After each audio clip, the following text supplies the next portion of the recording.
ये सूचना संबंधित है, बीमा से संबंधित सूचना से संबंधित है। कोई कारण है कि संबंधित सूचना देनी है, सूचना मांगी जाती है।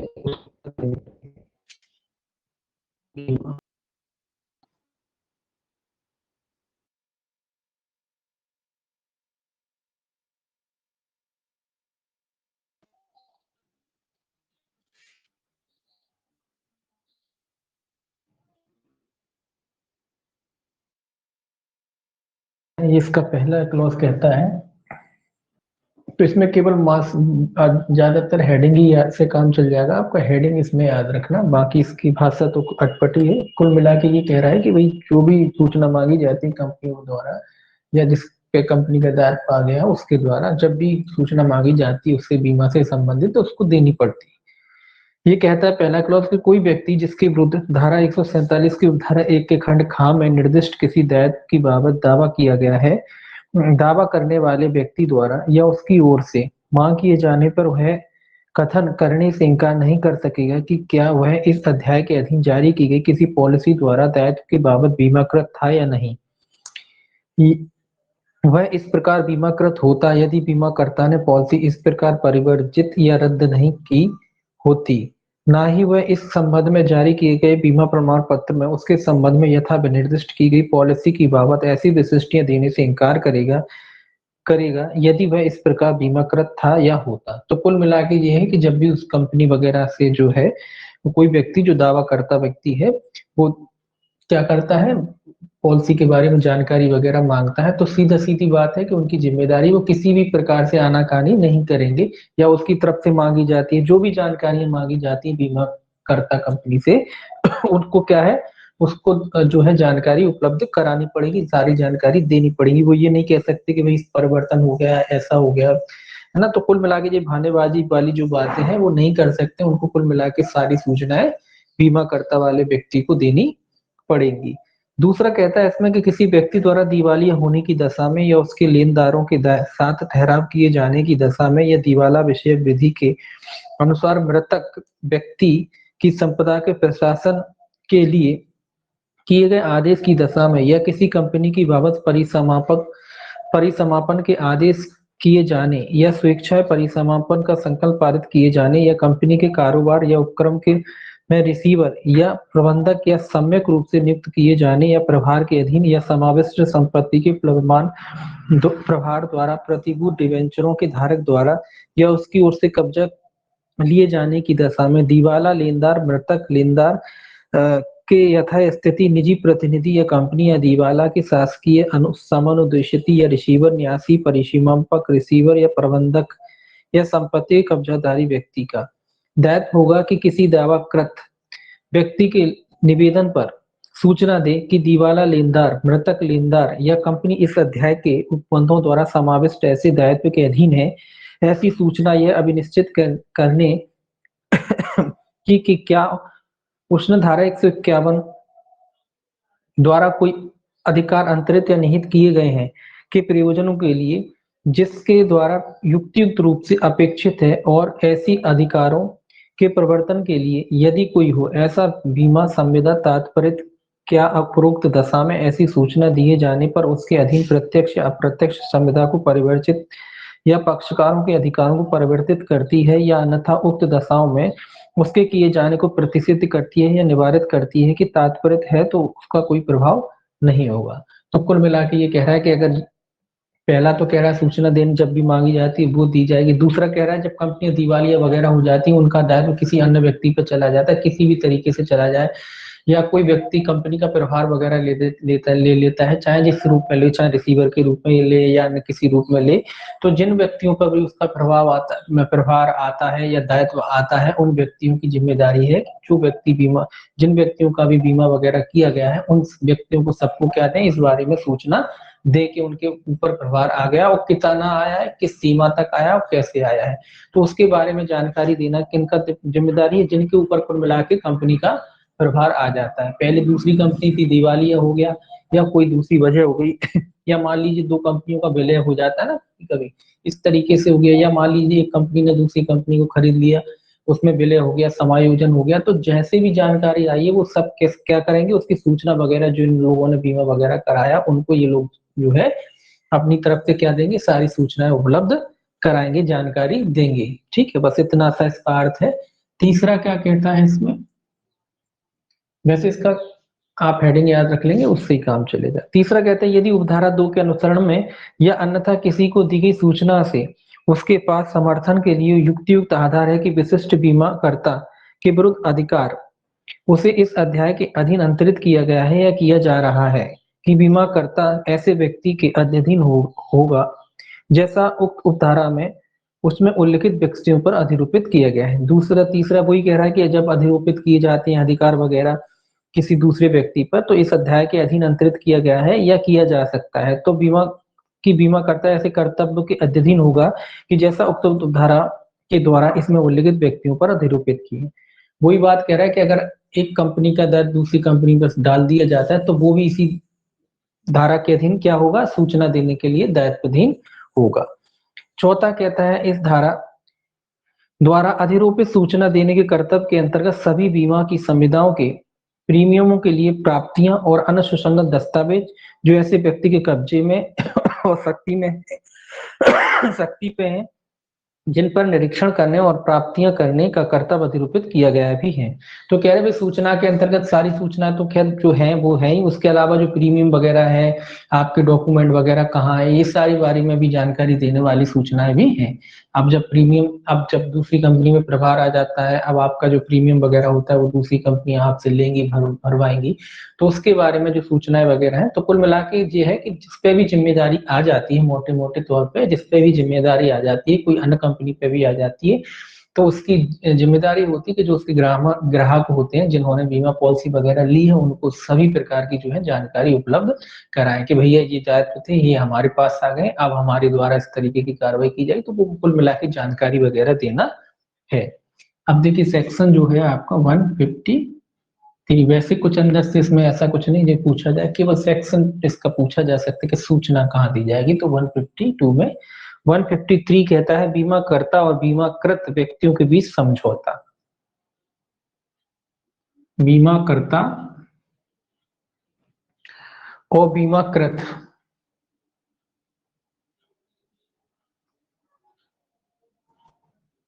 व्यक्तियों के बीच में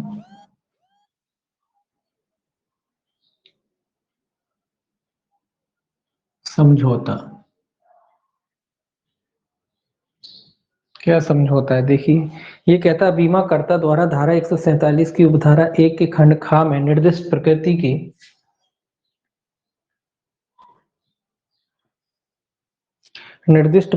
के धारा 47 की उपधारा 1 के खंड खा में निर्दिष्ट प्रकृति के किसी दायित्व के संबंध में पर पक्षकार द्वारा किए जा सकने वाले दावे की बाबत किया गया समझौता विधिमान नहीं होगा जब तक कि पर पक्षकार समझौते का पक्षकार न हो। ये तो आप जो संविदा में जो नियम है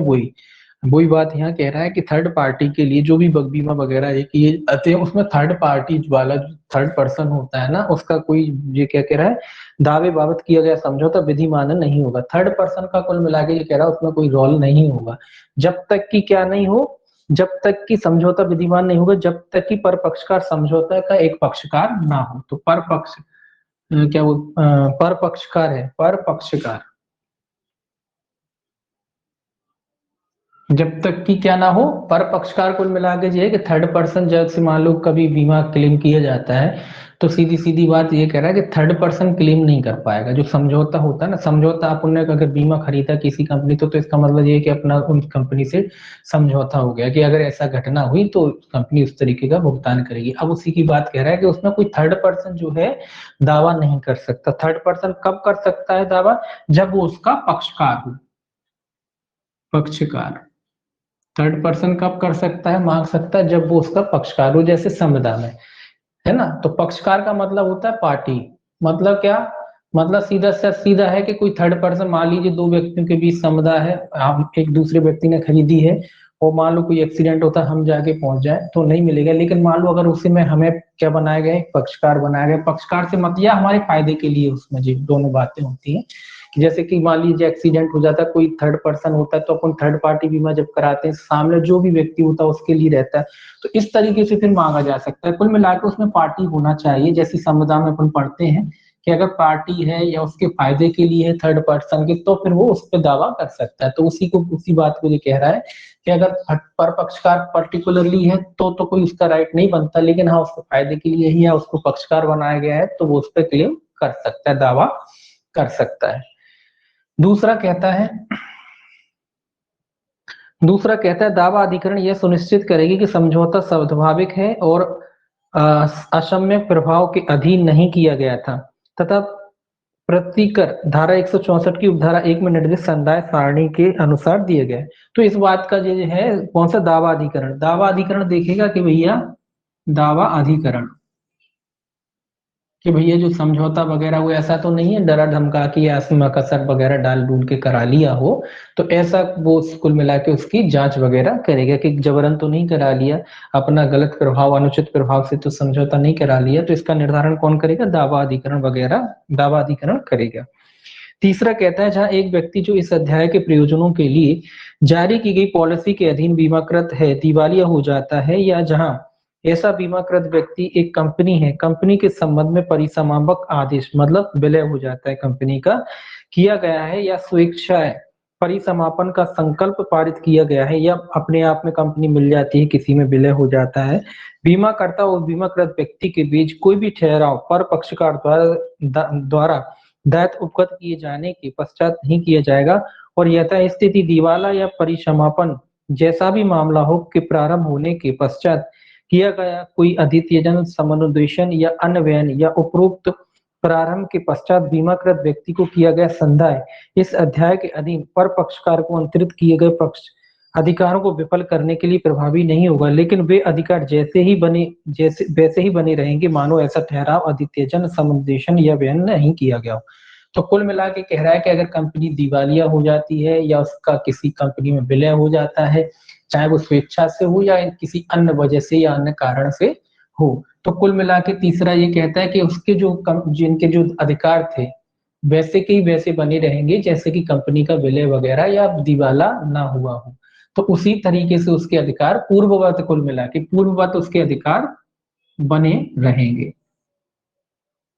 जो भी पक्षकार हैं चाहे वो ये पर व्यक्ति हो या कोई भी व्यक्ति हो, तो उसके अधिकार वैसे के वैसे बने रहेंगे जैसे कि ये कंडीशन हुई ना हो, तो उनके अधिकार पूर्ववत बने रहेंगे। अब देखिए सेक्शन 154 कहता है धारा 151, 152, 153 के संबंध में व्यावृत्ति। ये कोई खास नहीं है। ये कहता है धारा 151, धारा 152, धारा 153 के प्रयोजनों के लिए बीमा की किसी पॉलिसी के अधीन बीमाकृत व्यक्ति के संबंध में पर पक्षकारों के दायित्व के प्रति निर्देश में उस व्यक्ति की किसी अन्य बीमा की पॉलिसी के अधीन बीमाकर्ता की हैसियत में कोई दायित्व सम्मिलित नहीं होगा। ये कह रहा है कि भाई कोई थर्ड पर्सन है जो पर पक्षकार है, उसके दायित्वों के प्रति निर्देश में उस व्यक्ति की किसी अन्य बीमा की पॉलिसी के अधीन बीमाकर्ता की हैसियत में कोई दायित्व सम्मिलित नहीं होगा। तो कोई दायित्व सम्मिलित नहीं होगा, कोई जिम्मेदारी दायित्व होता है ना, दायित्व अन्य कोई बीमा पॉलिसी है उसमें दायित्व सम्मिलित नहीं होगा, कोई लायबिलिटी कुल मिला के नहीं होगी। दूसरा कहता है धारा 151, 152, 153 के उपबंध वहां लागू नहीं होंगे जो कंपनी पुनर्निर्माण या अन्य कंपनी के साथ केवल सम्मेलन के प्रयोजनों के लिए परिसमाप्त की जाती है। ये कह रहा है कि विलय हो जाता है उस कंपनी वगैरह का पुनर्निर्माण के लिए, मतलब दोबारा से पुनर्निर्माण के लिए, या अन्य कंपनी के साथ केवल विलय कर देती, इकट्ठी हो जाती, ज्वाइंट हो जाती, तो वहां जो धारा है 151, 52, 53 ये वाले जो है नियम लागू नहीं होंगे। अब देखिए 155 क्या कहता है, सेक्शन 155 कहता है कतिपय बाद हेतु को पर मृत्यु का प्रभाव। की कहता है मृत्यु अगर किसी व्यक्ति की हो जाती तो क्या प्रभाव पड़ेगा। ये कहता है भारतीय उत्तराधिकार अधिनियम 1925 की धारा 306 में अंतर्विष्ट किसी बात के होते हुए भी व्यक्ति जिसके पक्ष में बीमा प्रमाण पत्र जारी किया गया है कि मृत्यु पर यदि ऐसी घटना जिसमें इस अध्याय के उपबंधों के अधीन दावों को उठाया गया है होने के पश्चात यह घटित होता है कि उसकी संपदा या बीमाकर्ता के विरुद्ध उक्त घटना से उद्भूत किसी बात हेतु की उत्तरजीविता को विवर्जित नहीं करेगी। तो ये कह रहा है कुल मिला के उसका जो उत्तरजीविता का जो सिद्धांत है, उत्तरजीविता, अगर किसी व्यक्ति की मृत्यु हो जाती है तो उत्तरजीविता को जो है उसकी प्रभावित नहीं करे। बस इतना सा आपको याद रखना है, एक ही पॉइंट कि अगर किसी व्यक्ति की मृत्यु भी हो जाती है, जो उस बीमा पॉलिसी वगैरह ली थी, उसके बाद कोई दुर्घटना वगैरह होती है और उसके बाद उसकी मृत्यु हो जाती है, तो उसको जो भी उसकी संपत्ति वगैरह जो है तो उसकी उत्तरजीविता को प्रभावित नहीं करेगी किसी व्यक्ति की। उत्तरजीविता का मतलब ये है कि कोई क्लेम हो जाता है, मान लीजिए कोई व्यक्ति मर जाता है, आप कोई पॉलिसी जैसे अपन लेते हैं, पॉलिसी अपन ने लिया, एक्सीडेंटल हो गया, उसके बाद मृत्यु हो गई, तो ये सीधी सीधी सी बात ये कह रहा है कि भैया अब क्लेम वाले ये कहेंगे कि जिसने पॉलिसी ली थी वो तो मर गया। अगर ये वाला सिद्धांत लागू ना करें तो वो तो ये कहने लगेंगे जिसने पॉलिसी ली थी, जिससे हमारी संपदा थी, बोले वो तो मर ही गया। अब सब क्या पॉलिसी क्या संपदा ही तो है ना, तो वो ये नहीं कह सकते कुल मिला के। फिर जब अगर कोई व्यक्ति की मृत्यु हो जाती है तो उत्तरजीविता का मतलब है जो भी उसके वारिस होते हैं, जिन पर राइट आता है, उनको दिलाया जाता है। तो वही बात ये कह रहा है कि भाई उससे प्रभावित नहीं होता, उत्तरजीविता के तहत जारी रहेगा। 156 कहता है बीमा प्रमाण पत्र का प्रभाव, सेक्शन 156 कि भैया बीमा प्रमाण पत्र का क्या प्रभाव होगा। ये कह रहा है जब बीमाकर्ता और बीमाकृत व्यक्ति के बीच बीमा की संपदा की बाबत बीमा प्रमाण पत्र जारी किया हो तब। ये कह रहा है कि प्रमाण पत्र तो देते ही, वो जो पॉलिसी होता है उसी की बात कह रहा है। कह रहा है यदि और जहां तक प्रमाण पत्र में वर्णित पॉलिसी बीमाकर्ता द्वारा बीमाकृत की जा नहीं, क्या लिखा है, यदि और जहां तक प्रमाण पत्र में वर्णित पॉलिसी बीमाकर्ता द्वारा बीमाकृत को जारी नहीं की गई है, बीमाकर्ता द्वारा स्वयं और बीमाकृत के सिवाय किसी अन्य व्यक्ति के बीच ऐसे प्रमाण पत्र में कथित वर्णन और सभी विशिष्टियों के अनुरूप बीमाकृत व्यक्ति को बीमा पॉलिसी जारी की गई समझी जाएगी। ये कह रहा है कि भैया आपने बीमा पॉलिसी मतलब आपने बीमा ले लिया, लेकिन अगर उसने जारी नहीं की है तो भी ये माना जाएगा कि उसने जो क्या कर दिया है कि आपको बीमा पॉलिसी जारी कर दी, मतलब इशू कर दी, ये मान लिया जाएगा। भले उन्होंने बना के नहीं, आपने पॉलिसी भर दिया है, आपने जो भी शर्तें वगैरह थी वो भर के अपना फॉर्म वगैरह भर के फिलअप कर दिया और दे दिया, तो ये माना जाएगा कि आपको जो है उसके द्वारा जो है बीमा प्रमाण पत्र जारी कर दिया गया है। दूसरा कहता है यदि बीमाकर्ता ने बीमाकृत को प्रमाण पत्र में वर्णित पॉलिसी जारी की है, लेकिन पॉलिसी की वास्तविक निबंधन बीमाकर्ता के विरुद्ध प्रत्यक्ष या बीमाकृत व्यक्ति के माध्यम से पॉलिसी के अधीन या के आधार पर दावा करने वाले व्यक्ति के लिए कम अनुकूल हैं, तब पॉलिसी की विशिष्टियां जैसा प्रमाण पत्र में कथित हैं, पॉलिसी जैसी बीमाकर्ता और बीमाकृत के सिवाय किसी अन्य व्यक्ति के बीच है, उक्त प्रमाण पत्र में कथित विशिष्टियों की सभी बातों में निबंधनों के अनुरूप समझी जाएंगी। तो ये कह रहा है कि भैया जैसी भी शर्तें वगैरह जो होती हैं उसमें लिखी रहती हैं बीमा पॉलिसी में, चाहे वो कम अनुकूल हो, तो ये माना जाएगा कि जो भी शर्तें हैं जो आपने बीमा लिया है कि उन शर्तों के अनुसार क्या किया गया है, आपको बीमा जारी किया गया है। तो कुल मिला के ये कह रहा है कि आपने बीमा ले लिया, भले ही आपको इशू ना हो पाया हो, ये मान लिया जाएगा कि आपको हो गया, मतलब बीमा लागू हो जाएगा उसी समय से, क्योंकि ऑनलाइन रहता है। अब कई बार हो सकता है कि बाद में मिले 2 दिन 4 बार, तो उसी के लिए लिखा है कि मान लिया जाएगा कि आपको जो है इशू हो गया है, और जैसे भी पॉलिसी में शर्तें रहती हैं उसके अनुसार माना जाएगा कि आपको बीमा वगैरह दिया गया है। जो भी करार, भले ही आपके कम उसमें ऐसी कुछ शर्तें हो जो ज्यादा आपके लिए लाभकारी नहीं हो, तो भी ये माना जाएगा कि उन शर्तों के अनुसार ही जो है आपको बीमा दिया गया है, क्योंकि पहले शर्तें रहती क्या क्या कवर होना है, क्या क्या कवर नहीं होना है, उसमें स्पष्ट शर्तें रहती है, फिर आप पॉलिसी लेते हो तो वो सारी चीजें मानी जाएंगी। बीमा के प्रमाण पत्र का अंतरण, ये प्रमाण पत्र के बारे में कह रहा है क्या अंतरण किया जाएगा। ये कह रहा है पहला, जहां व्यक्ति जिसके पक्ष में इस अध्याय के उपबंध के अनुसार बीमा प्रमाण पत्र जारी किया गया है, ऐसे मोटर यान का स्वामित्व जिसकी बाबत ऐसा बीमा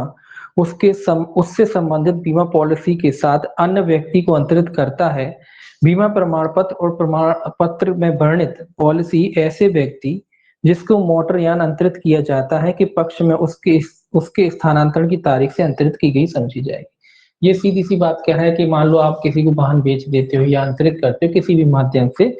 तो ये कह रहा है कि वो बीमा पॉलिसी भी ऐसे मान ली जाएगी कि जिस दिन से आपने उसको वाहन बेचा उस दिन से वो बीमा पॉलिसी भी उस व्यक्ति को अंतरित हो गई है। ठीक है, टाल स्पष्टीकरण छोड़ दीजिए। दूसरा कहता है अंतरिती। ये स्पष्टीकरण यही कह रहा है कि मान लो आपने वाहन बेचा, अब आपकी 6 महीने की पॉलिसी बची थी, तो वो ऐसा नहीं कि आप पॉलिसी रख लोगे और वाहन वाहन दे दोगे। अब आपने वाहन दिया है तो वो जो जिस व्यक्ति को भी बेचा है, अंतरण किया है, कुछ भी किया है, तो वो पॉलिसी भी उस व्यक्ति पे चली जाती है और फिर दायित्व भी किस पे आ जाएंगे, जिस व्यक्ति ने वाहन को खरीदा है। प्रीमियम वगैरह भरना फिर वही भरेगा, है ना। ये दूसरा कहता है अंतरित अंतरण की तारीख से 14 दिन के भीतर विहित प्रारूप में बीमाकर्ता को बीमा प्रमाण पत्र और उसके पक्ष में प्रमाण पत्र में वर्णित पॉलिसी में अंतरण के तथ्यों के संबंध में आवश्यक परिवर्तन करने के लिए आवेदन कर सकेगा और बीमाकर्ता प्रमाण पत्र और बीमा के अंतरण के संबंध में बीमा की पॉलिसी की आवश्यक परिवर्तन करेगा। ये सिंपल सी बात है कि जब ये तो आप जानते हैं 14 दिन कि कह रहे हैं कि दूसरे व्यक्ति ने जब खरीद लिया तो पहले तो आपने गाड़ी अंतरित की, उसी तारीख से मान लिया जाएगा कि जो बीमा था वो उस पर चला गया। दूसरा ये कह रहा है कि जो व्यक्ति गाड़ी खरीदता है या लेता है या अंतरित करते हैं आप उसे किसी भी तरीके से, तो उसकी ये जिम्मेदारी है कि वो 14 दिन के भीतर उसमें संशोधन के लिए आवेदन करे। जो बीमा कंपनी होती है ना, वो उसको संशोधन के लिए आवेदन करना पड़ेगा, संशोधन। तो 14 दिन का टाइम है, वो 14 दिन के भीतर संशोधन के लिए आवेदन कर सकता है। कुल मिला के जो नया बीमा आता है, अगला जो बीमा आएगा तो फिर उसका नाम उसमें आ जाता है। तो ये संशोधन करने के लिए की बात कह रहा है। तो इसके लिए कितने दिन, 14 दिन में विहित प्रारूप, जो भी प्रारूप हो, जो भी फॉर्मेट हो, उसमें वो जो क्या कर सकता है, आवेदन कर सकता है। जैसे गाड़ी का नाम चढ़वाते हैं अपना, वैसी पॉलिसी पे भी 14 दिन का है तो 14 दिन में के भीतर वो कर देगा। हालांकि वो बीमा उसी दिन से मान लिया जाएगा कि वो दूसरे के चला गया है। 158 क्या कहता है, देखिए 158 कहता है कतिपय मामलों में कतिपय प्रमाण पत्रों, अनुज्ञप्तियों, अनुज्ञा पत्रों का पेश किया जाना। जो कह रहा है ऐसा व्यक्ति जो किसी सार्वजनिक स्थान पर मोटरयान चला रहा है, वर्दीधारी पुलिस अधिकारी जो इस निमित्त राज्य सरकार द्वारा प्राधिकृत किया गया है, द्वारा अपेक्षा की जाने पर वाहन के उपयोग के संबंध में निम्नलिखित पेश करेगा। तो एक चीज अब इस अधिनियम में जरूर आई कि भैया वर्दीधारी, मतलब कोई वर्दी नहीं पहने हैं तो आप उसे मत दिखाओ। तो ये कह रहा है कि अगर कोई वर्दीधारी पुलिस वाला जो वर्दी पहने हुए, अपनी ड्रेस पहने हुए हैं, वो आपसे बीमा प्रमाण पत्र, रजिस्ट्रीकरण प्रमाण पत्र, प्रदूषण के अधीन होने वाला प्रमाण पत्र, चालन अनुज्ञप्ति, परिवहन यान की दशा में धारा 56 में निर्दिष्ट उपयुक्तता प्रमाण पत्र, अनुज्ञा पत्र, अगर परिवहन वाहन है तो इस अधिनियम के अधीन प्रदत्त किया जा सकने वाला कोई प्रमाण पत्र या छूट का कोई अधिकार, तो ये सारे दस्तावेज वो है आपसे मांग सकता है, देख सकता है। क्या क्या मांग सकता है, बीमा मांगते ही मांगते हैं, रजिस्ट्रीकरण प्रमाण पत्र जो है गाड़ी का, प्रदूषण नियंत्रण प्रमाण पत्र, आजकल पॉल्यूशन का मांगते हैं, चालन अगर अनुज्ञप्ति वगैरह है, अगर कोई व्यक्ति ड्राइविंग वाला ड्राइविंग लाइसेंस, या फिर परिवहन वाहन है तो उसके संबंध में धारा 56 में निर्दिष्ट कोई उपयुक्तता, गाड़ी कंडीशन चलने लायक नहीं है या नहीं, उसका प्रमाण पत्र मांग सकता है। अन्य कोई छूट वगैरह प्राप्त है या कोई प्रमाण पत्र जारी किए गए तो वो आपसे मांग सकता है। कुल मिला के जो भी वाहन से संबंधित उपयुक्त दस्तावेज होते हैं वो आपसे मांग सकता है और उनको देख सकता है। दूसरा कहता है जहां सार्वजनिक स्थान पर मोटर यान की उपस्थिति के कारण दुर्घटना घटित होती है जिसके कारण किसी अन्य व्यक्ति की मृत्यु या शारीरिक क्षति होती है, यदि यान का चालक उस समय अपेक्षित प्रमाण पत्र, चालन अनुज्ञप्ति और उपधारा 1 में निर्दिष्ट अनुज्ञा पत्र पुलिस अधिकारी को पेश नहीं करता है तो वह स्वामी उक्त प्रमाण पत्र, अनुज्ञप्ति और अनुज्ञा पत्र पुलिस थाने में जिसमें चालन रिपोर्ट करता है पेश करेगा। ये कह रहा है कि अगर हाल फिलहाल में पेश नहीं कर पाता है तो मालिक की ये जिम्मेदारी है कि जो भी चालन बनता है, जो भी थाने में बनता है, वहां पे जाके क्या करे, फिर बाद में जाके उसको प्रस्तुत करे। मतलब पहले अगर वो एट ए टाइम अगर नहीं है दस्तावेज, हो सकता है कि कोई दस्तावेज नहीं हो, तो जो भी कार्रवाई की जा रही है जिस थाने द्वारा, वो क्या करेगा, उसका मालिक, जो मालिक की जिम्मेदारी है कि फिर वो दस्तावेज जो है थाने में पहुंचाए या लेके जाए। ठीक है। तीसरा कहता है कोई व्यक्ति उपधारा 1 उपधारा 2 के अधीन अपेक्षित प्रमाण पत्र पेश किए जाने में असफलता के कारण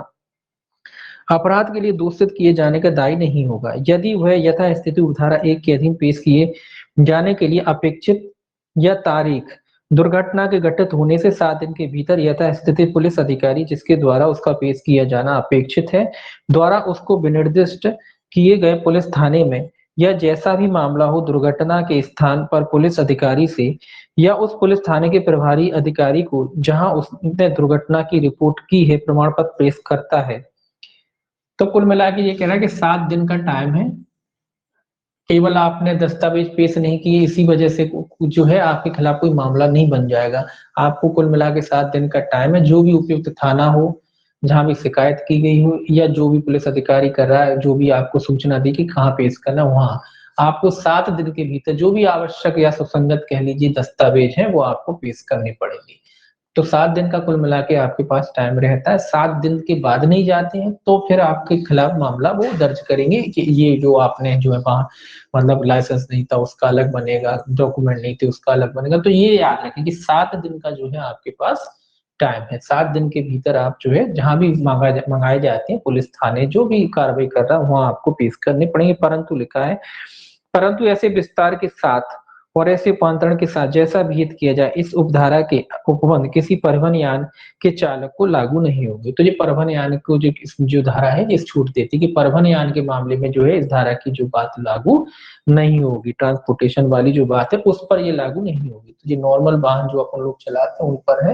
लेकिन परिवहन वालों को ये है इसमें लागू नहीं होती ये धारा, ये कहता है।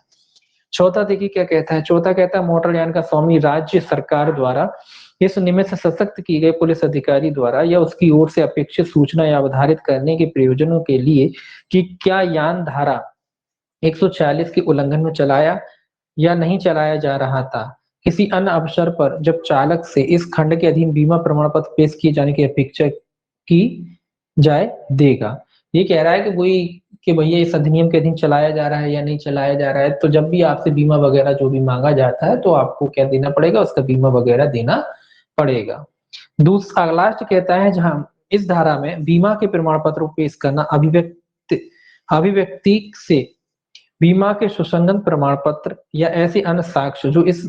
बात को साबित करने के लिए विहित किए जाएं कि यान धारा 146 के उल्लंघन में नहीं चलाया जा रहा था, परीक्षा के लिए पेश किया जाना अभिप्रेत है। तो ये कह रहा है कि भैया इस उल्लंघन नहीं कर रहा था, मतलब जो धारा 146 है उसका उल्लंघन नहीं कर रहा था, वाहन का बीमा वगैरह था, तो इसका मतलब ये है कि परीक्षा के लिए पेश किए जाना अभिप्रेत है, उसकी चेकिंग वगैरह जो भी है तो उसके लिए तो कुल मिला के बीमा ज्यादा जरूरी माना जाता है। वैसे तो अब जरूरी भी नहीं, अब तो पुलिस के पास ऐसी मशीनें आ गई कि वो नंबर डालते हैं उनको पता पड़ जाता है कि भाई आपका बीमा है या नहीं है, पूरी डिटेल आजकल आ जाती है। तो इस तरीके की छोटी छोटी सी मशीनें रहती हैं उनके हाथ में,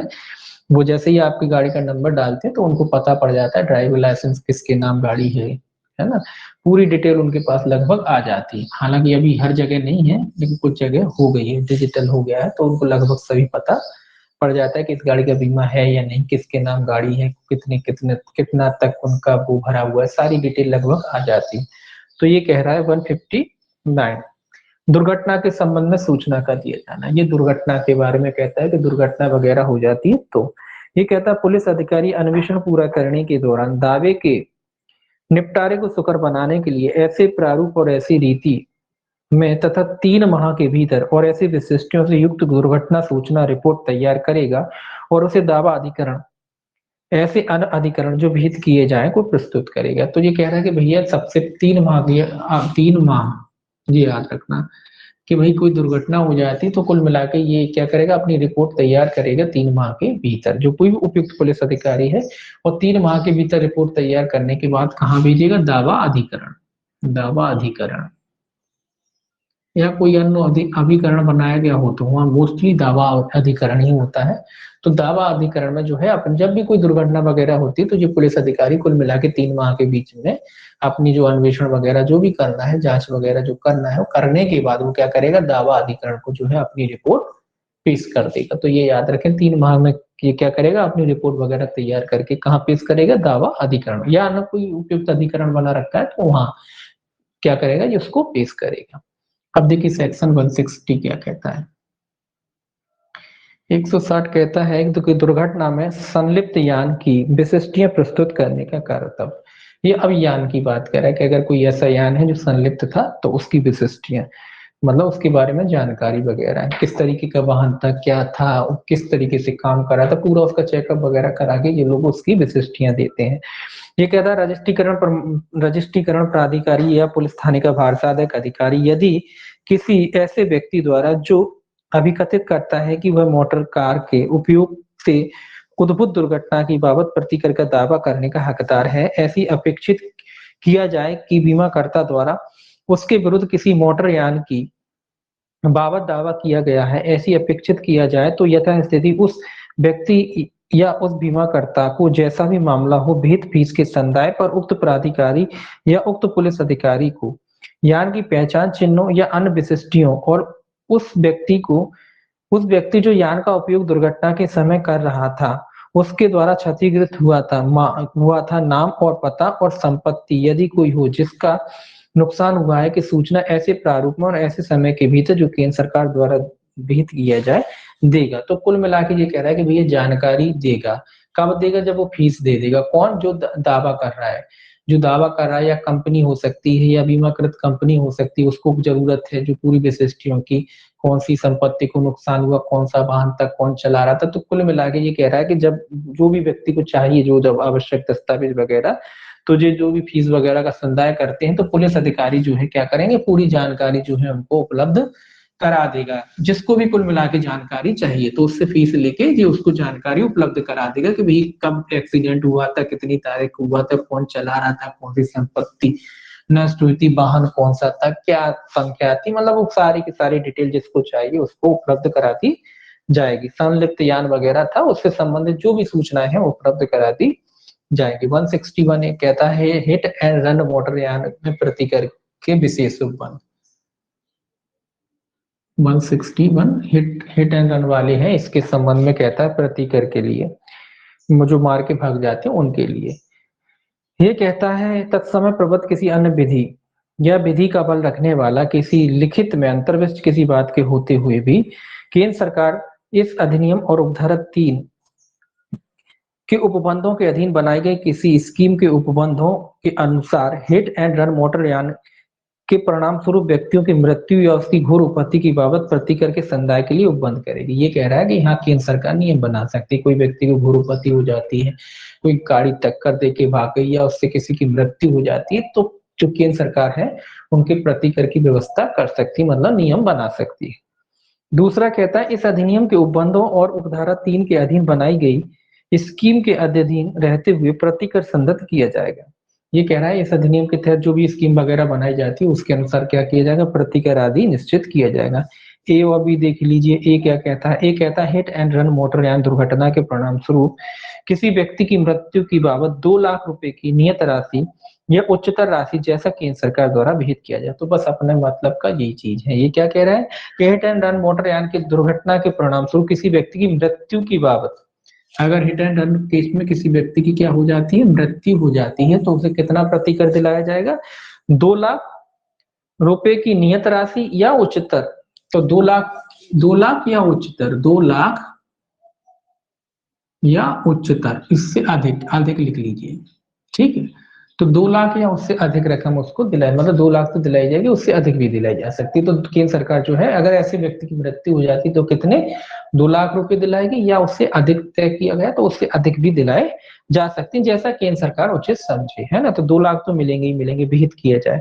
दूसरा कहता है हिट एंड रन दुर्घटना के परिणाम स्वरूप किसी व्यक्ति को घोर उपत्ति की बाबत 50,000 रुपए की नियत राशि या उच्चतर राशि। घोर उपत्ति की दशा में, ये दूसरा याद रखना, घोर उपहति,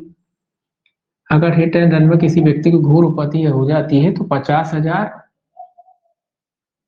या अधिक, मतलब जो भी हो, तो 50,000 तो मिलेंगे ही मिलेंगे, अधिक केंद्र सरकार अधिक दिलाना चाहे तो अधिक भी मिल सकते हैं। तो 50,000 तो फिक्स है कि 50,000 मिलना है,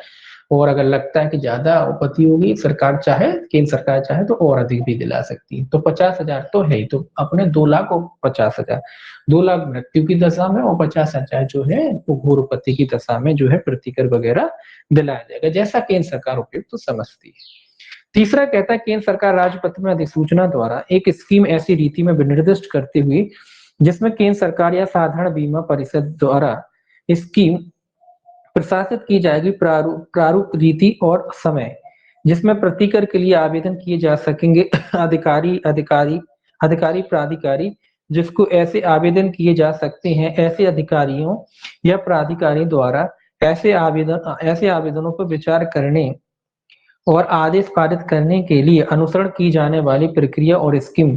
प्रशासन और इस धारा के अधीन प्रतिकर के समुदाय के संबंध में आनुषंगिक मामले में बना सकेगी। तो जो कुल मिला के ये कह रहा है कि समिति वगैरह आप आवेदन कहाँ करोगे, तो एक स्कीम वगैरह सरकार बनाएगी कि कौन से अधिकारी जो है आवेदन को ग्रहण करेंगे, कौन से प्राधिकारी आवेदन को ग्रहण करेंगे, कि किस फॉर्मेट में आप आवेदन करोगे, कहाँ आप आवेदन करोगे। तो कुल मिला के उसके बारे में जो है केंद्र सरकार एक स्कीम वगैरह बना सकती। तो आपको पता तो होना चाहिए कहाँ आवेदन करेंगे। अब आपको ये पता है कि सब 50,000 मिलते हैं, 2 लाख मिलते हैं, लेकिन आपको ये नहीं पता कि कहाँ करेंगे। तो उसके बारे में तो भी तो सरकार प्रोविजन करेगी। तो उसी के बारे में कह रहा है सरकार एक स्कीम बनाएगी, खांचा बनाएगी कि भाई कहाँ आवेदन करना है, कौन से अधिकारी को आवेदन करना है, कैसे आवेदन करना है, किस फॉर्मेट में आवेदन करना है। तो उसके बारे में कहता है तीसरा। चौथा कहता है उपधारा 3 के अधीन बनाई गई स्कीम यह बंद कर सकेगी कि पहला कहता है ऐसी किसी स्कीम के अधीन किसी दावाकृत को अंतरिम अनुतोष के रूप में ऐसी राशि का संदाय जो केंद्र सरकार द्वारा भेज। ये कह रहा है कि भैया जब तक आपका निर्धारण नहीं होता तो अंतरिम अनुतोष कैसे दिलाया जाएगा, कितना होगा, तो उसके बारे में भी केंद्र सरकार नियम बना सकती है कि दावा अधिकरण वगैरह जो मामला चल रहा है, दावाकर्ता को अंतरिम अनुतोष मतलब बीच में मामला निपटेगा तब निपटेगा, लेकिन वही पहले उसको पैसों की आवश्यकता हो सकती है ना इलाज विलाज के लिए, तो उसके बारे में भी प्रोविजन कर सकती है कि अंतरिम अनुतोष दिला दिया जाए। दूसरा, उसके किसी उपबंध का उल्लंघन करता है ऐसी अवधि के कारावास से जो 2 वर्ष तक की हो सकेगी या जुर्माने से जो 25,000 रुपए से कम का नहीं होगा किंतु जो 5 लाख रुपए तक का हो सकेगा, या दोनों से। तो ये कह रहा है कि अगर इसके अधीन कोई उल्लंघन करता है कोई व्यक्ति नियमों का अवधि के, तो उसके किसी उपबंध का उल्लंघन करता है या ऐसी अवधि के कारावास से जो 2 वर्ष तक का हो सकेगा या जुर्माने से। तो कितना है उल्लंघन की दशा में कारावास से जो 2 वर्ष तक का हो सकेगा, 2 वर्ष तक का कारावास, 2 वर्ष तक का कारावास या जुर्माने से जो 25,000 रुपए से कम नहीं होगा किंतु 5 लाख रुपए तक का हो सकेगा। जुर्माना कितना है, 25,000 से 5 लाख तक। तो ये दोनों सजा है, मतलब सेम एक ही है, 2 वर्ष तक की सजा या आपका 25,000 रुपए से 5 लाख रुपए तक का जुर्माने से, या फिर दोनों से क्या किया जा सकता है, दंड। जो भी इस अधिनियम के जो उपबंध है उनका पालन नहीं करता है व्यक्ति, उसके लिए। अगला कहता है ऐसी स्कीम द्वारा किसी अधिकारी या प्राधिकारी को प्रदत्त या अधिरोपित शक्तियां, कृत्य, कर्तव्य सरकार के पूर्व लिखित अनुमोदन से ऐसे अधिकारी या प्राधिकारी से अन्य अधिकारी या प्राधिकारी को प्रत्यायोजित कीजिए। अधिकारी कर्तव्य वगैरह जो भी अधिकारी वगैरह होंगे, क्या ड्यूटी होगी, क्या कर्तव्य होंगे। इसके अलावा अगर उन अधिकारियों के कर्तव्य किसी अन्य अधिकारियों को सौंपना चाहे, प्रत्यायोजित करना चाहे, तो केंद्र सरकार उसको भी कर सकती, अन्य अधिकारियों को भी सौंप सकती है। अब देखिए 162 कहता है स्वर्णिम काल के लिए स्कीम। स्वर्णिम काल क्या होता है अपन पढ़ ही चुके थे कि 1 घंटे का समय, एक्सीडेंट होने के बाद 1 घंटे का समय क्या होता है, स्वर्णिम घंटा। उसी के बारे में कह रहा है कि भैया स्वर्णिम काल के लिए स्कीम कि भैया कैसे निपटाया जाएगा उसको, उसके बारे में भी सरकार जो है, केंद्र सरकार जो है स्कीम बना सकती है कि भैया कैसे कार्रवाई करनी है ना। तो उसका कहता है साधारण बीमा कंपनी राष्ट्रीयकरण अधिनियम 1972 या तत्समय प्रबद्ध किसी अन्य विधि या विधि का बल रखने वाली किसी लिखित में किसी बात के होते हुए भी भारत में तत्समय कारोबार कर रही साधारण बीमा कंपनियां इस अधिनियम के उपबंधों के अनुसार और इस अधिनियम के अधीन बनाई गई स्कीमों के अनुसार सड़क दुर्घटना पीड़ित के, जिसके अंतर्गत स्वर्णिम काल के दौरान हुई दुर्घटनाओं के पीड़ित भी है, उपचार के लिए उपबंध करेगी। तो ये उपबंध की बात कह रहा है कि भैया जो भी बीमा कंपनी है, जो ने भी बीमा किया है स्वर्णिम काल के जो घंटे हैं, तो ये क्या करेंगे, उनके इलाज की व्यवस्था करेंगे। कुल मिला के खर्चा जो है बीमा अगर कंपनी वगैरह बीमा कराया है तो वो क्या करेंगे, उसका इलाज वगैरह की व्यवस्था जो लोग करेंगे। तो पूरे बिल वगैरह बन जाते हैं, कंपनी को रेफर हो जाते हैं अगर आपने लिया हुआ है बीमा। तो उसी की बात कह रहा है कि जो भी एक्सीडेंटल वगैरह होते हैं तो जो बीमा कंपनियां हैं, साधारण बीमा कंपनियां या सदन उपबंधनों के अधीन जो भी बीमा वगैरह किए गए हैं, तो उनका इलाज, उनकी जिम्मेदारी है कि दुर्घटना के बीच जो है उपचार उपलब्ध करवाएं। तो ये अपनी तरफ से उपलब्ध करवाएंगे। दूसरा कहता है केंद्र सरकार स्वर्णिम काल के दौरान सड़क दुर्घटना के पीड़ित के नकदी रहित उपचार के लिए स्कीम बनाएगी और ऐसी स्कीमें ऐसे उपचारों के पीड़ित के लिए निधि के सृजन के संबंध में उपबंध किया जाएगा। तो कुल मिला के ये कह रहा है कि सरकार इस तरीके के नियम बनाएगी कि इस तरीके की अगर आपको दुर्घटना हो जाती है तो नगदी रहित मतलब निःशुल्क, एक तरीके से पैसों की आवश्यकता नहीं है उसे, निःशुल्क कह लीजिए या नगदी रहित किसी अन्य तरीके से हो सकता है कि नगदी रहित आप पहले करा लो बाद में दे देना, वो भी हो सकता है। तो कुल मिला के उसको पैसों की जब इलाज कराया कुल मिला के उस समय उसको पैसों की आवश्यकता न होगी। तो इस तरीके की जो है केंद्र सरकार जो है स्कीम बना सकती है और उसके लिए एक निधि भी बनाएगी। तो उसके लिए भी एक जब इस तरीके का इलाज होगा स्वाभाविक सी बात है तो उसके लिए क्या बनाई जाएगी, उसके लिए निधि भी बनाई जाएगी। ये इसलिए आवश्यक होता है कि चाहे कोई कितना ही पैसे वाला हो, मान लीजिए एक्सीडेंट हो जाता है, अकेला डला है, अब ऐसे में कहाँ से वो, अब कोई और है नहीं घर वाला, कोई भी नहीं है, व्यक्ति बेचारा पैसे भरेगा कि अपना इलाज कराएगा, कैसे कराएगा। तो इसलिए ये जरूरी होती हैं ये चीजें। तो इसलिए कह रहा है कि भाई ऐसे में जो है सरकार जो है इस तरीके का प्रोविजन कर सकती है कि भैया उनका इलाज फिर वो उसके लिए निधि भी बना सकती है। बीमा कंपनियों पर भी जिम्मेदारी डाल सकती है कि भैया जो है आप इसका क्या कराएंगे, इलाज कराएंगे जो भी दुर्घटनाएं वगैरह हो जाती है। अब देखिए सेक्शन 162 ये कहता है धारा 161 के अधीन संदत प्रतिकर के कतिपय मामलों में प्रतिदाय। ये कहता है धारा 161 के अधीन किसी व्यक्ति की मृत्यु या उसकी घोर उपपत्ति की बाबत प्रतिकर का संदाय इस शर्त के अधीन रहते हुए होगा कि यदि कोई प्रतिकर जिसे इस उपधारा में इसमें आगे अन्य प्रतिकर कहा गया है या प्रतिकर के लिए दावे के बदले में इससे चुकाए जाने के रूप में इस अधिनियम या किसी अन्य विधि या तत्समय के अधीन ऐसी मृत्यु या गृहपति की बाबत अधिनिर्णित की जाती है, संदत की जाती है, तो अन्य उतनी प्रतिकर या अन्य पूर्वोक्त रकम का जितना धारा 161 के अधीन संदत्त प्रतिकर के बराबर है बीमा कर्ती को वापस लौटा दी जाएगी। ये तो आप जानते ही बैठते हैं कि अगर कोई आप जैसे बीमा कंपनी है, अब उसने आपका इलाज कराया, उसके बाद आपका बीमा निर्धारित हुआ, बीमा में आपको जो रकम मिली, तो जो भी ऐसा तो है नहीं कि भैया वहां भी ले लो और जहाँ रकम मिला वहां, तो जो बीमा कंपनी जो है या सीधा सीधा मान लो कि जो खर्चा बीमा कंपनी ने आपका उठाया इलाज में, जितना खर्चा उठाया, बाद में आपका जो दावा बना उसमें से क्या कर लेंगे, उसको समायोजित हो जाएंगे एक तरीके से, या आप उनको लौटा दो या वो रकम उसमें से ही माइनस करके जो है आपको मिल जाएगी। तो कुल मिला के एक तरीके से समायोजन हो जाएगा, जो रकम आपके इलाज में खर्च हुई है, जो आपका दावा तय हुआ है या मान लो दावा मिला है या मान लो बाबत में नहीं भी तय होता तो जितना इलाज हुआ उतना उसको लौटा देने की बात कहता है। संदत है उतनी प्रतिकर या पूर्वोक्त रकम जितनी धारा 161 के दिन संदत प्रतिकर के बराबर रकम है बीमाकर्ता को वापस लौटा दी जाएगी। तो जितनी भी रकम है बीमाकर्ता को क्या कर दी जाएगी, लौटा दी जाएगी। तो कुल मिला के जो इलाज में खर्चा हुआ वो है ना, अब आपको जो मिला है उसमें से उसको लौटाना पड़ेगा, या कह लीजिए कुल मिला के समायोजन है एक तरीके का, है ना बस।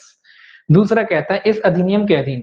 किसी उपबंध के अधीन धारा 161 या तत्समय प्रबद्ध किसी अन्य विधि में से भिन्न मोटर यान के उपयोग के कारण हुई किसी व्यक्ति की मृत्यु या शारीरिक क्षति को अंतर्बलित करने वाली दुर्घटना के संबंध में प्रतिकर अधिनिर्णित करने से पूर्व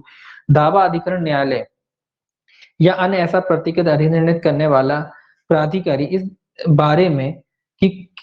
क्या ऐसी मृत्यु या शारीरिक क्षति की बाबत प्रतिकर का संदाय धारा 161 के अधीन पहले ही कर दिया गया था या प्रतिकर के संदाय के लिए आवेदन उस धारा के अधीन लंबित है और ऐसा अधिकरण न्यायालय या अन्य प्राधिकारी, ये कह रहा है अधिकरण वगैरह इस बात की जांच करेगा कि इस तरीके का पहले किया गया है नहीं किया गया है, कोई मामला लंबित है या नहीं है। यदि प्रतिकर धारा 161 के अधीन पहले ही संदत कर दिया गया है इसके द्वारा अधिनिर्णित प्रतिकर का संदाय करने के लिए दायी व्यक्ति को यह निर्देश देगा कि वह बीमाकर्ता को उसके भाग का प्रतिदाय करे जितना उपधारा 1 के उपबंधों के अनुसार वापस किया जाना अपेक्षित है। वही बात है कि अगर पहले ले लिया, ये सारी चीजें न्यायालय देखता है कि भाई आप जब भी आप दावा करोगे वो देखेगा कि भाई पहले तो आपने प्रतिकर नहीं ले लिया, अगर रकम ली है तो कितनी ली है, उन सारी चीजों के बारे में कह रहा है कि भाई वो सारी चीजें जो है दावाधिकरण कह लीजिए या न्यायालय कह लीजिए वो उस बात का क्या करेगा, जांच वगैरह करेगा, क्योंकि तभी तो वो सही तरीके से प्रतिकर निर्धारण कर पाएगा ना। तो उसी के बारे में कह रहा है। दूसरा कहता है यदि प्रतिकर के संदाय के लिए आवेदन धारा 161 के अधीन लंबित है तो वह बीमाकर्ता को उसके द्वारा अधिनिर्णित प्रतिकर के बारे में विशिष्टियां अग्रेषित करेगा। ये कह रहा है कि अगर कोई वगैरह बीमा अगर कहीं आपने दावा किया है लंबित वगैरह है तो उसके बारे में जो है विशिष्टियां कह लीजिए, जानकारियां कह लीजिए, या विशिष्टियां कोई जानकारी जो है मंगाएगा या प्रतिप्रेषित करेगा। बाकी कुछ इसमें है नहीं। कुल मिला के ये है कि सारी जानकारी वगैरह जो है न्यायालय द्वारा मंगाई जाएंगी। अगर आपका पहले हो गया है या मान लीजिए लंबित है या आपने पहले ले लिया है या किसी कहीं और भी आपने कर रखा है, तो कुल मिला के सारी जानकारी देनी पड़ेगी ना, तभी तो निपटाया जाएगा दावा अधिकरण, तभी तो आपका मामला निपटा पाएगा। विशिष्टियां होनी चाहिए, जानकारी होनी चाहिए, कहीं और ले तो नहीं ले लिया, किसी और माध्यम से तो नहीं ले लिया, तो उनके बारे में कहता है। अब देखिए 164 क्या कहता है, सेक्शन 164 ये कहता है मृत्यु या गुरुपथी के मामले में जो है संदाय। ये कहता है पहला कि इस अधिनियम या तत्समय प्रबद्ध किसी अन्य विधि या विधि का बल रखने वाली लिखित में किसी बात के होते हुए मोटरयान का स्वामी या प्राधिकृत बीमा करता मोटरयान के उपयोग के कारण उद्भुत दुर्घटना के कारण मृत्यु या घोर की दशा में यथा स्थिति विधिक बारिशों या पीड़ितों को मृत्यु की दशा में 5 लाख रुपए या घोर उपपत्ति की दशा में 2,50,000 रुपए की राशि का संदाय करने का दायी होगा। ये क्या कह रहा है भाई? ये कह रहा है इस अधिनियम या तत्समय प्रबद्ध किसी अन्य विधि में किसी बात के होते मोटरयान का स्वामी या प्राधिकृत बीमा करता, कौन है? मोटर यान का स्वामी या बीमा करता, सीधा लिख लीजिए। कुल मिला के ये है कि अगर आपकी गाड़ी से किसी का एक्सीडेंट हो जाता है और किसी व्यक्ति की मृत्यु हो जाती तो 5 लाख मृत्यु पर, 5 लाख, और अगर घोरोपति है तो 2.5 लाख जो रुपए है। अब तो उसकी तो मृत्यु हो गई, तो ये तो कॉमन सेंस की बात है कि जब उसकी मृत्यु हुई तो उसके जो भी प्रतिनिधि होंगे, वारिस होंगे, उनको देना पड़ेगा, है ना। तो मृत्यु की दशा में 5 लाख रुपए और घोरपति की दशा में 2.5 लाख रुपए किसको संदाय करना पड़ेगा? मोटरयान के स्वामी को या बीमाकर्ता को। देखिए अगर बीमा नहीं होगा, बीमा नहीं कराया होगा गाड़ी वाले ने, तो फिर स्वामी को देना पड़ेगा, और अगर बीमा कराया है तो फिर बीमा कंपनी को देना पड़ेगा। मतलब बीमा का मतलब ही ये होता है कि हमारा दायित्व तुम पे आ गया, कोई भी दुर्घटना होगी तो बीमा पूरा करेगी। तो वही बात है, अगर बीमा नहीं होगा गाड़ी का, उस समय आपका एक्सीडेंट हुआ, तो फिर स्वामी को देना पड़ेगा, जो गाड़ी का मालिक है उसको देना पड़ेगा। और अगर बीमा है तो फिर बीमा करता कंपनी देगी, इसीलिए लिखा है मोटरयान का स्वामी या बीमा करता को देना पड़ेगा। कैसी स्थिति में? मृत्यु की दशा में 5 लाख और अन्य कोई घोरपति वगैरह हो जाती है तो 2.5 लाख, जो भी उसके प्रतिनिधि है उनको देना पड़ेगा। दूसरा कहता है उपधारा 1 के अधीन प्रतिकर के लिए किसी दावे में दावाकर्ता से यह अभिभाग सिद्ध करने की अपेक्षा नहीं की जाएगी कि मृत्यु या स्थायी निःशक्तता जिसकी बाबत दावा किया गया है, यान के स्थायी या संबंध यान के या किसी अन्य व्यक्ति के किसी सदोष कार्य या उपेक्षा या व्यतिक्रम कारण के हुई थी। तो मतलब ये कह रहा है कि ये वाली चीजें सिद्ध करने के लिए नहीं कही जाएगी कि किसी अन्य की किस वजह से, कि कोई व्यक्ति की किसी सदोष कार्य या उपेक्षा या व्यतिक्रम के कारण हुई थी। तो मतलब ये वाली बातें नहीं सुनी जाएंगी। कुल मिला के ये देखा जाएगा कि बस मृत्यु हुई और दुर्घटना हुई, बस इतना देखेंगे और उसके बाद आपको देना पड़ेगा। ये वाली तर्क वगैरह नहीं उठा सकते क्या भाई उपेक्षा थी, सदोष कार्य या मतलब व्यतिक्रम हो, बहुत सारी चीजें, तो इससे कोई मतलब नहीं। कुल मिला के इतना इतना ही देखा जाएगा कि आपने दुर्घटना करी और मृत्यु कारित करी या घोरोपति कारित करी। तीसरा कहता है जहां मोटरयान के उपयोग के कारण हुई दुर्घटना के कारण मृत्यु या स्थायी निःशक्तता की बाबत तत्समय प्रबद्ध किसी अन्य विधि के अधीन प्रतिकर का संदाय किया गया है, वहां प्रतिकर की ऐसी रकम इस धारा के अधीन संदेह प्रतिक्रम की रकम से घटा दी जाएगी। वही बात है कि भाई कहीं और अगर प्रतिकर दिया गया है, वसूला गया है, तो ये राशि जो है जहां आपने पहले वसूली थी उसमें से उस राशि को क्या कर दिया जाएगा? घटा दिया जाएगा। ठीक है बस। अब देखिए 164 ए है दावाकर्ताओं के लिए अंतरिम अनुतोष स्कीम। 164 का ए ही है इसमें, ये स्कीम है दावाकर्ताओं के लिए। ये कहता है केंद्र सरकार इस अध्याय के अधीन प्रतिकर हेतु प्रार्थना करने वाले दावाकर्ताओं को अंतरिम अनुतोष का बंद करने के लिए स्कीमें बनाएगी। ये कह रहा है कि भाई अंतरिम रूप से अनुतोष वगैरह कैसे दिया जाएगा, उसके लिए एक स्कीम बनाना चाहिए पड़ता है ना, एक खांचा बनाना पड़ता है। तो केंद्र सरकार उसके बारे में जो है नियम बना सकती है, स्कीम बना सकती है, एक योजना बना सकती है। स्कीम मतलब एक योजना बनाएगी कैसे क्या होगा, है ना, तो उसके बारे में योजना बना सकती है। दूसरा कहता है उपधारा 1 के अधीन बनाई गई कोई स्कीम उस दशा में जहां किसी मोटर यान के उपयोग से या अन्य स्रोतों से जो केंद्र सरकार द्वारा विहित किया जाए दावा उद्भुत होता है, वहां ऐसे मोटर यान के स्वामी के स्वामी से ऐसी स्कीम के अधीन अंतर्गत नियमों की वसूली की प्रक्रिया के लिए भी उपबंध। ये तो आप जानते हैं जब स्कीम बननी जाएगी तो सारी चीजें उसमें होंगी, तो वसूली वगैरह कैसे क्या होगा उसके बारे में भी स्कीम में शामिल किया जाए। केवल सेक्शन रखना चाहे तो कर सकते हैं कि दावाकर्ताओं के लिए अंतरिम अनुतोष के लिए स्कीम बना सकती है, किस धारा में 164 ए में। बाकी तो कुछ है नहीं इसमें। 160 का 164 का फिर जो है बी है मोटरयान दुर्घटना निधि, ये याद रखना सेक्शन ये वाला 164 बी, बस इतना सेक्शन भी याद रखेंगे काम चलेगा इसमें। ये निधि के बारे में कहता है कि भाई मोटरयान दुर्घटना निधि, मोटरयान दुर्घटना निधि कहाँ है 164 बी में, बस इतना याद रखना है आपको। कौन बनाएगा? केंद्र सरकार बनाएगा। केंद्र सरकार मोटरयान दुर्घटना नानक लिखा है नामक निधि का गठन किया जाएगा जिसमें निम्नलिखित जमा किए जाएंगे। ये तो आप जानते हैं कि निधियां होंगी तो फंडिंग होगी तो कहां कहां से होगी, तो उसके बारे में लिखा है। केंद्र सरकार द्वारा अधिसूचना तथा अनुमोदित प्रकृति का संदर्भ, तो मतलब केंद्र सरकार ने जो भी फंड वगैरह दिया वो शामिल हो जाएगा। केंद्र सरकार द्वारा निधि में किए गए कोई अनुदान वगैरह देती है सरकार, ऋण वगैरह या अनुदान वगैरह देती है वो।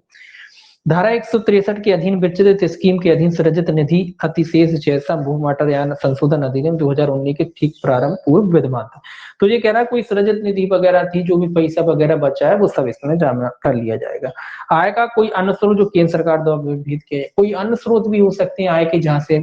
उस निधि में पैसा जमा किया जाएगा। तो ये भी क्या है, कुल मिला के जो फंडिंग है वो सब जमा कर ली जाएगी, जहां जहां से जरूरत है या जहां से केंद्र सरकार ने कहा है वहां से वो फंडिंग करके इस जो निधि बनाई जाएगी उसमें जमा कर ली जाएगी। दूसरा कहता है भारत के राज्य क्षेत्र में सभी सड़क उपयोगकर्ताओं को अनिवार्य बीमा कवर प्रदान करने के लिए प्रयोजन के लिए निधि गठित करेगी, कि भैया सबकी सुरक्षा हो इसके लिए सरकार जो है निधि गठित कर सकती, निधि बना सकती कि अनिवार्य मतलब सब लोगों को सुरक्षा प्राप्त हो। सड़क पे जो भी सड़क दुर्घटना के बारे में बात करें कि जो भी रोड पे या सड़क पे जो दुर्घटनाएं होती सबको जो है रिस्क कवर हो, इसके लिए भी सरकार जो है निधि बना सकती। पहला कहता है केंद्र सरकार द्वारा धारा 162 के अधीन विचलित स्कीम के अनुसार सड़क दुर्घटना में घायल व्यक्तियों का उपचार, मतलब कैसे किया जाएगा, भाई कोई घायल हो जाता है तो उसमें भी खर्चा वगैरह होता है उसके लिए। 161 के अधीन विचलित स्कीमों के अनुसार ऐसी सड़क दुर्घटनाओं जिनमें यान टक्कर मारकर भाग गया है मृतक के व्यक्तियों को प्रतिनिधियों को प्रतिकर, कोई लोग भाग जाते हैं टक्कर वगैरह मार के, तो ये कह रहा है कि उनको कंपनसेशन जो घर वाले हैं उनको प्रतिकर को। धारा 161 के अधीन विचलित स्कीमों के अनुसार ऐसी सड़क दुर्घटनाओं जिनमें यान टक्कर मारकर भाग गए ऐसे व्यक्ति को प्रतिकर, जैसे गुरुपति कारित हुई, तो जिसको भी चोट वगैरह कारित हुई उनको पैसा थोड़ा प्रतिकर, तो इसके लिए पैसा चाहिए रहेगा, फंडिंग चाहिए, तो इसके लिए सरकार एक निधि बना लेगी, उस निधि से उनकी पूर्ति की जाएगी जिस जब ऐसी भी दुर्घटनाएं होंगी। ऐसे व्यक्तियों को प्रतिकर जो केंद्र सरकार द्वारा विहित किए जाए, या फिर केंद्र सरकार विहित कर सकती है कि भाई किन किन लोगों को प्रतिकर दिलना उचित होगा, तो ऐसी श्रेणी बना सकती है ना, बता सकती है कि कौन सी दुर्घटना में दिया जाएगा वो सब। तो चौथा कहता है अधिकतम दायित्व रकम जिसे प्रत्येक मामले में संदर्भित किया जा सकता है वह होगी जो केंद्र सरकार द्वारा विहित। तो भैया कितनी रकम होगी, अधिकतम रकम क्या होगी, कितनी दिलाई जाएगी, तो वो भी केंद्र सरकार विहित कर सकती है। पांचवा कहता है उपधारा 3 के खंड काम में विनिर्दिष्ट सभी मामलों में जब ऐसे व्यक्तियों का दावा संदेह हो जाता है जहां किसी व्यक्ति को रकम का संदाय इस निधि में किया गया है, वहां वही रकम बीमा कंपनी से ऐसे व्यक्ति द्वारा प्राप्त दावे में कटौती योग होगी। ये क्या है कि भाई किसी अन्य तरीके से प्राप्त वो बीमा करता कंपनी वगैरह से प्राप्त कर लेते हैं, तो जो आपने प्राप्त किया वहां से काट ली जाएगी। बात वही है ना, अगर आपको शुरुआत में मिल जाएगा फिर बाद में अगर आपका मिल जाता है तो वो रकम आपकी जो सरकार ने आप पे खर्च की कुल मिला के वो काट लेगी।